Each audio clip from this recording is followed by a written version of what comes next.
Welcome to Amy's Bookshelf Reviews podcast. I'm Amy Shannon, but you can call me Amy. Thank you for listening. Hello and welcome. I hope all is well with you.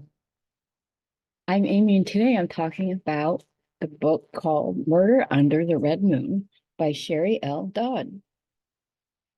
It's a fictional book, and it's really interesting because it's a mix of thriller, supernatural, mystery, and it just kind of all comes down to the way it was written is such a interesting combination of genres, but also it's a seamless the way it writes. It's like, it's not one note, it's several notes. This story has different layers.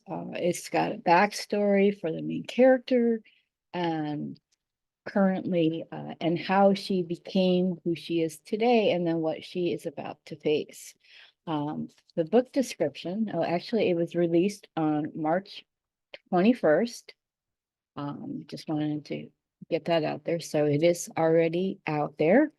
And the book description says that it's at the age of 8, Arista Kelly was frantically swept up by her parents and whisked off to an isolated town in California redwoods. 2 days later, her parents were gone. Now, at the age of 23, she settled quite nicely into an eclectic lifestyle, much like her great aunt and guardian since childhood, Bethy. She enjoys the use of herbs and crystals to help her commune with the energy and nature around her, and finds pleasure in the company of her beloved pet Royal. Usually quite satisfied with her mundane life, high in the Santa Cruz Mountains, life becomes unsettling when a new recurring vision of an ominous tattoo, as well as increased activity from the ghostly presence within her own cottage, invade her once harmonious existence. But life in this mountain sanctuary takes an even darker turn when the body of Arista's former classmate is found in the nearby river. As other young women fall prey to a suspected serial killer, Arista realizes the terror is coming to her. So, yes, it is a very interesting story, and I'm just going to read an excerpt from the book. I'm going to read chapter 1, and hopefully that'll get you all amped up so you'll want to reach out and purchase this book. It is on Amazon. Chapter 1, It Stings.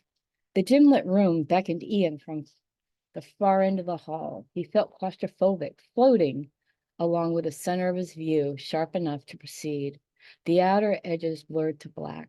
As he neared the strong odor beginning to irritate his senses, he identified tobacco, cacao, sandalwood, and the resins of the dragon's blood from the Southeast Asian tree that bleeds red sap.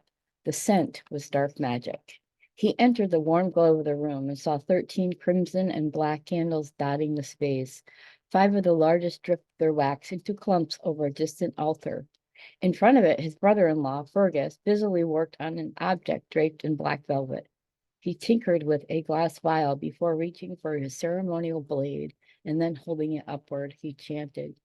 He drew nearer as Fergus lowered his athame and could smell the oil on the steel beginning to heat from the candle's flame on the altar. Dread began to clutch him, and the pit of his gut drew to a knot. Upon Fergus, he sensed the overbearing presence of his brother-in-law. He peered over his shoulder. It was a father's worst nightmare. He watched as the blade sliced deliberately deep into his daughter's stomach, releasing a gushing, deep red tide of lifeblood. An ear-piercing banshee scream, primal and agonizing, spiraled him out of his dream world. He woke with a yell, jarring Kira, who lay beside him. Oh God, he's doing black magic on her. He sprang out of bed and rushed down to Arista's room. Kira, hurrying behind him, while hastily fumbling with her robe sash. Ian, what is it? He burst into this 7-year-old daughter's room, Arista. Finding her safe, he bent down and stroked her cheek, but he still, distressed, woke her. Riz, honey, wake up. Ian, calm down, Kira. reprimanded. What, please, what is it? What did you see? Arista sleepily opened her eyes. He had found it harder to awaken her these past few weeks.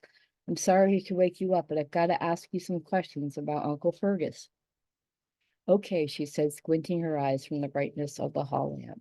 He flipped a switch on her small yellow sunflower painted lamp, now bringing a spray of dimmed warm lighting across the room. After she tried and failed once more to gain his attention, Kira sat at the foot of the bed and with great concern held on to Arissa's blanketed knee. Riss, when you go to your uncle's house after school, what do you do?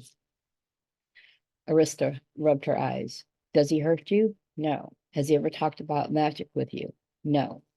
What do you do over there? Arista looked scared and whimpered. Why? Honey, you're not in trouble. I'm sorry that we're doing this so late, but it's important, very important that you tell me the truth. I am. Her bottom lip began to quiver. Ian, you're scaring her. Kira laid behind Arista and draped her loving arms over her.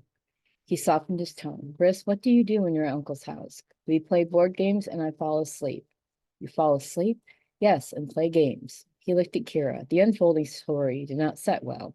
He was thankful he had acted on a gifted aunt's recent phone call. She had alerted him to the alarming prod of her intuition and danger that Arista was facing. Now he could see that his decision to astral travel into his own dream world, a gift he had abandoned a long time ago, was correct. You go to sleep in the afternoon? Kira said, asserting her question. You never do that here. I always get sleepy during games. Does he give you candles or drinks? His anxiety grew. He gives me a cup of almond milk. The anger boiled inside of him. Okay. He took a breath, trying to keep his cool, not wanting to frighten her. So he's never talked magic with you? No. Riss, I had a dream a few months ago. I was in Uncle's house and went into a room at the end of the hallway. Do you know which room I mean? Yes, but he doesn't let me go in there. You've never seen the room? No, the door's shut. Kira stroked Arissa's hair as he feared the implication. Fergus had promised Kira he had changed back to the loving brother he once was. He was clean again and not associated with any criminals anymore. Riss, can I look at your tummy just for a minute? Yes. He squatted to the floor as Arista lay down flat on her bed. Kira helped her daughter with her nightgown, pulling it up to her midriff, exposing what he hoped was the flawless flesh of a child's belly. As soon as the shadows of the fussing had cleared, he saw it and clenched his jaw, holding back the rage. How did your tummy get hurt? He pointed at the 2-inch gauze bandage covering her abdomen. She looked down at the bandage. I don't know. When did this happen? At Uncle's house. He flashed a hostile look over at Kira, who was welling up with tears. Do you mind if I take a peek? Okay. But as he reached for it, Arista changed her mind. No, Dad, don't. It stings. Kira silently cried while stroking Arista's hair. She wiped away her own tears that fell underneath her daughter, fell upon her daughter's abdomen. He took notice and noticed the betrayal was too profound for her to bear. I promised to be gentle. Kira continued to comfort Arista as he peeled off the bandage. The sobering proof was immediate. While it was not a gaping fatal slice in his dream, an inch-long dotted scratch tainted his daughter's precious flesh. It was still fresh, only days since Fergus had picked her up from school. Arista looked at the serrated scabbing rimmed with reddened skin, and her eyes widened with shock. Oh no, she hyperventilated as the confession came forth. When I woke up, he said I had an accident, but not to show you, or you would blame him and be mad. So that's most of chapter 1. There is a lot more to come, and I hope that you enjoyed the book as much as I did. It is that's just kind of like the start of Arissa's backstory and her parents, and it kind of gives you this picture of what we know is to come. If you read the book description, we know something's going to happen, and it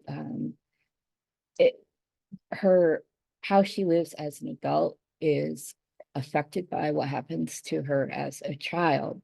And those are the best backstories. And there are so many interesting powers within Arista that she is not even aware of.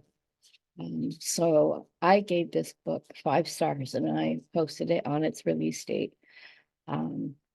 I wrote, Sherri L. Dodd writes a thrilling, supernatural, mysterious tale of murder under the red moon. In Murder Under the Redwood Moon, In Murder Under the Redwood Moon, the reader is introduced to Arista, a young woman who lives with her great aunt and has a taste for herbs and crystals. She also has a power that she has yet to unleash. I haven't read anything by this author before, and what a hidden gem. I enjoyed it so much that I've now followed the author and looked for more books to read. I enjoyed the story from beginning to end. Arista lost her parents after they moved her to the Santa Cruz Mountains and then disappeared. She takes her sanctuary in a small cabin in the mountains. The plot has many layers, and the characters are just as deep and has a sense of growth throughout the story. It's part growth, and the other part is Arista's self-discovery. I love the mix of genres, and it seems to have come easy for this author to share the story in her head and put it on paper. Every nuance makes sense, and it makes you believe that there is something beyond what we see. A magnificent story that blends beliefs in nature, supernatural, and that mysteriously thrilling what's going to happen next. This story is a definite attention grabber, so much that I couldn't put it down. A reader can get lost in the story, and that's what I did. I got lost in this story. So I really enjoyed this book, and I hope that you will do the author a favor, pick up the book, read it, write a review, because those are so important to authors. Authors need to know how their readers feel about the book, but also, especially good reviews, authors can use reviews as promotion for their work as well. And if there's some things you do or do not like about the book, you can write those in your reviews. Just don't be disparaging to the author. Write a review that, even if there's some negative things that you don't want,